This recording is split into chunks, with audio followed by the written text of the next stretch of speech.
Last episode में हमने देखा था कि एल्डर सूली ने लाशें बिछाने का रिकॉर्ड भी तोड़ दिया था, लेकिन ब्लैक रॉब अपनी पावर से वहां पर पहले से भी ज्यादा डीमंस की सेना को खड़ी करते जा रहा था। और इसके साथ ही ब्लैक रॉब ये भी कहता है कि सूली जरा तुम देखो इस लैंप को, तुम्हारी बेटी अब दिन प्रतिदिन और भी ज्यादा वीक होते जा रही है और कितने अफसोस की बात है कि इतने पावरफुल होने के बावजूद भी अपनी बेटी को बचाने के लिए तुम यहाँ से नहीं भाग सकते। तब एल्डर सूली इस बात को सुन के अपने स्वॉर्ड को अपने सामने पड़े डीमन के सीने में घुसेड़ देते हैं, जिस पर अब ब्लैक रॉब कहता है कि सूली तुम कितने पावरफुल क्यों ना हो, लेकिन आखिरकार हो तो एक ह्यूमन ही, तुम्हारे बॉडी के भी अपने कुछ लिमिट्स है, इसीलिए अब चाहे कुछ भी हो जाए लेकिन मैं यहाँ से तुम्हें भागने का एक मौका भी नहीं दूंगा। जिस पर तभी ब्लैक रॉब का यंत्र अपने आप ही चमकने लगता है, जिसे देखकर अब ब्लैक रॉब कहता है कि मेरे ख्याल से अब जो गार्डन का कंडीशन चेंज हो रहा है और अब बस मेरे लोगों को अपना काम खत्म करना है, जिसके बाद डीमंस का एक बहुत ही ब्राइट फ्यूचर आने वाला है। और अब सीन चेंज होता है और हम सेंग और ज्यूरोंग को देखते हैं जो अब इस टेम्पल से बाहर आ जाते हैं, जिस पर अब सेंग इस लेजेंडरी पेड़ की ओर देखते हुए कहता है कि तुम्हें अपनी पावर्स को सेव करना चाहिए क्योंकि वो लोग हमें ढूंढ के ही रहेंगे। अब ज्यूरोंग कहती है कि लेकिन इसकी वजह से वो हमें जल्दी नहीं ढूंढ पाएंगे। अब सेंग कहता है कि मुझ पे भरोसा रखो और अपनी पावर्स को सेव करो, जिस पर ज्यूरोंग भी अब इस ट्री को यहाँ से डिसअपेयर कर देती है। और फिर ये दोनों नैनकी और बाकी के डीमंस के आने का वेट करने लगते हैं, जिसके थोड़ी ही देर बाद नैनकी और बाकी की डीमन मंडली भी यहाँ पे पहुँच जाते हैं। तब ज्यूरोंग इन्हें देखते हुए सेंग से कहती है कि तुम्हारे पास क्या प्लान है, जिस पर सेंग कहता है कि मरते दम तक अपने भाग्य को बदलना। और अब नैनकी के ये दोनों विंग सीधे सेंग और ज्यूरोंग की तरफ बढ़ जाते हैं, जिसे देखकर ज्यूरोंग अब अपने वेपन को अपेयर करने लगती है, लेकिन तभी सेंग ज्यूरोंग को रोक लेता है और फिर उसे साइड में बिठा के एक स्माइल देता है, जिसके बाद सेंग अपने स्वॉर्ड को निकाल के सीधे मैदान में कूद जाता है और यहाँ पे पहुँच के बहुत ही पीसफुल इन डीमंस को देख के एक स्माइल देता है, जिसे देखकर रेड विंग कहती है कि पिछली बार तो तुम हमारे हाथों से बच गए थे, लेकिन अब भला तुम्हें कौन बचाएगा। जिस पर ग्रीन विंग भी कहती है कि तुमने हमें बहुत ही ज्यादा परेशान किया है और इसका खामियाजा तुम अपनी जान दे के चुकाओगे। और इतना कहते ही ग्रीन विंग सीधे सेंग के ऊपर अटैक कर देती है। तब सेंग भी इन अटैक्स को अपने स्वॉर्ड के अटैक से ही रोक लेता है और अब सेंग की पावर देख के ज्यूरोंग बहुत ही ज्यादा शौक हो जाती है, क्योंकि स्वॉर्ड की इन टेक्निक्स को कल्टीवेट कर पाना सबकी बस की बात नहीं है। जिस पर अब इधर सेंग अपने स्वॉर्ड के एक पावरफुल अटैक को इन दोनों विंग्स के ऊपर करता है, जिससे ये दोनों विंग्स बाल बाल बचते हैं और फिर बहुत ही तेजी से सेंग के ऊपर दोनों एक साथ अटैक करने के लिए बढ़ जाते हैं। लेकिन तभी सेंग मौका देख के इन दोनों के ऊपर एक और पावरफुल अटैक करता है, जिसके लगते ही सीधे ये दोनों विंग्स नैनकी के पास जाके गिरते हैं। जिस पर अब खुद नैनकी आगे बढ़ते हुए कहती है कि ज्यूरोंग अभी भी जिंदा है, लेकिन वो बहुत ही ज्यादा वीक है, इसीलिए उसका मरना तो कंफर्म है। लेकिन अब हमारी प्रॉब्लम ज्यूरोंग नहीं बल्कि चैंग सेंग है, क्योंकि वो ना सिर्फ पूरी तरीके से हील हो चुका है बल्कि वो स्वॉर्डमैनशिप में फाइट भी बहुत ही अच्छे से कर रहा है, इसीलिए अब उसे भी मुझे अपने हाथों से मारना होगा। और अब यही सब सोचते हुए नैनकी इस टेम्पल की सीढ़ियों के पास पहुंच जाती है, जिस पर पीछे से दोनों विंग्स आके अब नैनकी के साथ अटैच हो जाते हैं। तब नैनकी फुल स्पीड में वहां से उड़ते हुए सीधे सेंग के ऊपर अटैक करने के लिए आ जाती है। तब सेंग भी बहुत ही तेजी से नैनकी के अटैक से बचता है, जिस पर अब नैनकी दोबारा सेंग के ऊपर अटैक करने के लिए बढ़ती है, लेकिन सेंग लेजेंडरी स्टेप टेक्निक का यूज करते हुए नैनकी के अटैकों से बचने लगता है, जिसे देखकर अब नैनकी अपने मन में सोचती है कि आखिरकार इसने इस टेक्निक को कहाँ सीखा होगा। जिस पर अब सेंग भी अपने मन में सोचता है कि ये बहुत ही ज्यादा फास्ट है, इसीलिए इस तरह से तो मैं इसके ऊपर कभी भी अटैक नहीं कर पाऊंगा। और अब नैनकी बहुत ही तेजी से सेंग के ऊपर अटैक करने के लिए आ जाती है। तब सेंग इस अटैक से बचने के लिए सीधे अपने स्वॉर्ड को आगे कर देता है, जिस पर नैनकी अपने पावर से सेंग को पीछे की तरफ धकेलने लगती है। तब सेंग भी अपना पूरा जोर लगाते हुए नैनकी को किसी तरह से पीछे धकेल देता है और फिर तुरंत ही अपने स्वॉर्ड से उसके हाथ में हिट करता है, जिसकी वजह से अब नैनकी को और भी ज्यादा गुस्सा आ जाता है और फिर वो तुरंत अपने पॉइजन नील से सेंग के ऊपर अटैक करने के लिए बढ़ती है। तब सेंग सीधे हेवनली अम्ब्रेला को बाहर निकाल लेता है और फिर नैनकी के इन अटैकों से बचने की कोशिश करने लगता है, लेकिन चूंकि नैनकी के अटैक्स बहुत ही ज्यादा स्ट्रॉन्ग थे, इसीलिए इन अटैकों के पावर इम्पैक्ट की वजह से सेंग पीछे जाके चट्टान से टकरा जाता है, जिसकी वजह से वो थोड़ा इंजर्ड भी हो जाता है। लेकिन तभी हम देखते हैं कि एक स्वॉर्ड को उड़ते हुए सीधे सेंग की तरफ ही आ रहा होता है, जिसे देखकर सेंग अपने मन में कहता है कि क्या ये मेरे पास आ रहा है। और अब ये स्वॉर्ड को बहुत ही तेजी से जाते हुए सेंग के पास आ जाता है, जिसे देखकर सेंग बहुत ही ज्यादा शॉक हो जाता है और अब ये स्वॉर्ड को सीधे सेंग के स्वॉर्ड में जाके समा जाता है, जिसे देखकर सेंग कहता है कि क्या ये स्वॉर्ड को मेरा वेट कर रहा था। और अब नैनकी फिर से सेंग के ऊपर अटैक करने के लिए बढ़ती है, लेकिन तभी सेंग का स्वॉर्ड अब अपने आप ही चमकने लगता है, जिसे देखकर सेंग कहता है कि ये स्वॉर्ड को तो अपने आप ही मेरे स्वॉर्ड को कंट्रोल कर रहा है। और अब इतना कहते ही सेंग सीधे अपने स्वॉर्ड को नैनकी की तरफ कर देता है, जिसकी वजह से अब सेंग की स्वॉर्ड से एक एनर्जी बीम निकलती है, जिससे बचने के लिए नैनकी अब अपने पंखों को आगे कर देती है, लेकिन ये एनर्जी उसके पंखों में भी छेद करते हुए चला जाता है, जिसे देखकर अब नैनकी बहुत ही ज्यादा गुस्से में अब अपने स्वॉर्ड को भी अपेयर कर लेती है। तब सेंग नैनकी के ऊपर एक अटैक करता है, जिसे नैनकी रोकने की कोशिश करती है, लेकिन वो इसे नहीं रोक पाती है, जिसकी वजह से वो बहुत ही ज्यादा पीछे जाके घिसक जाती है, जिस पर अब नैनकी अपने स्वॉर्ड को देखती है जो सैंग के इस अटैक की वजह से थोड़ा घिस गया था। और अब नैनकी पूछती है कि आखिरकार इतना पावरफुल स्वॉर्ड कोर तुम्हारे पास कहाँ से आया। तब सैंग कहता है कि तुम खुद ही गैस क्यों नहीं कर लेती, जिस पर नैनकी थोड़ा शौक होते हुए कहती है कि स्वॉर्ड पुल, तो इसका मतलब ये है कि वाकई में यहाँ पर ऐसी कोई जगह एग्जिस्ट करती है। और फिर नैनकी सैंग से कहती है कि चाहे जो भी हो लेकिन तुम दोनों का मरना तो फिक्स है। और इतना कहते हैं नैनकी अपने स्वॉर्ड से सैंग के ऊपर एक पावरफुल अटैक करती है, जिसे देखते ही अब सैंग अपने अम्ब्रेला का यूज करता है। तब नैनकी खुद ही अपने स्वॉर्ड को लेके सीधे सैंग के ऊपर अटैक करने के लिए आ जाती है, जिस पर ये अम्ब्रेला अब ऑटोमेटिक अपने आप ही घूमने लगता है, जिसकी वजह से नैनकी के अटैक करने के बावजूद भी खुद नैनकी इस अम्ब्रेला के पावर के कारण पीछे हट जाती है, जिसे देखकर अब जीरोंग कहती है कि ये तो हेवनली अम्ब्रेला है जो कि टॉप 100 लेजेंडरी वेपन्स की लिस्ट में आता है। लेकिन इतना लेजेंडरी वेपन जूसेंग के पास कैसे आया? आखिर जूसेंग इतना सिंपल होते हुए भी इतना ज्यादा मिस्टीरियस क्यों है? और अब यही सब सोचते हुए जीरोंग की आंखें अपने आप ही बंद होने लगती है और फिर वो वहीं पे बेहोश होके गिर जाती है। जिसके बाद अब सीन चेंज होता है और हम एल्डर सूली को देखते हैं, जिन्होंने इस बार भी बहुत सी डीमंस का सफाया कर दिया था और इनके स्वॉर्ड से डीमन का ब्लड अभी भी टपक रहा था। जिस पर अब ब्लैक रॉब कहता है कि सूली काश तुम्हारे जैसा कोई हमारे डीमन क्लैन में होता तो अभी तक इस पूरे वर्ल्ड में सिर्फ डीमन से रूल कर रहे होते, लेकिन कोई बात नहीं क्योंकि तुम्हारे मरने के बाद ऑटोमेटिक ही सब कुछ बैलेंस हो जाएगा। तब एल्डर सूली कहते हैं कि मैं हमेशा से ही तुम जैसे लोगों से हेट करता हूँ जो किसी नकाब में छिपके अपने औकात से भी बड़ी बातें करने लगते हैं।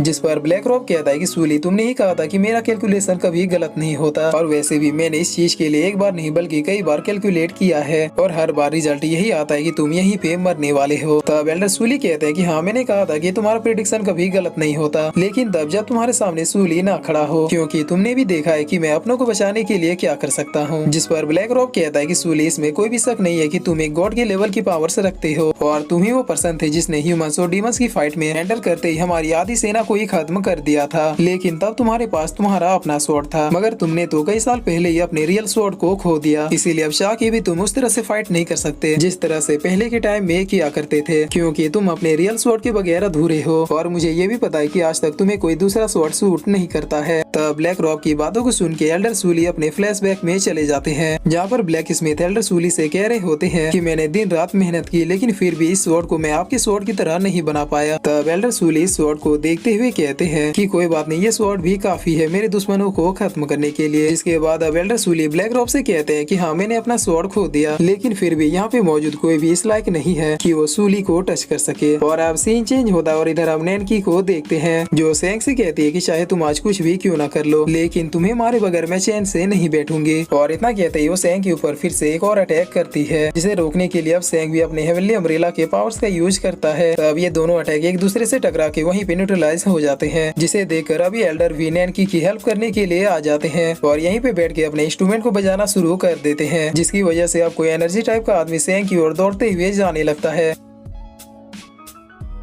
और फिर इसी के साथ ये एपिसोड यहीं पे खत्म होता है।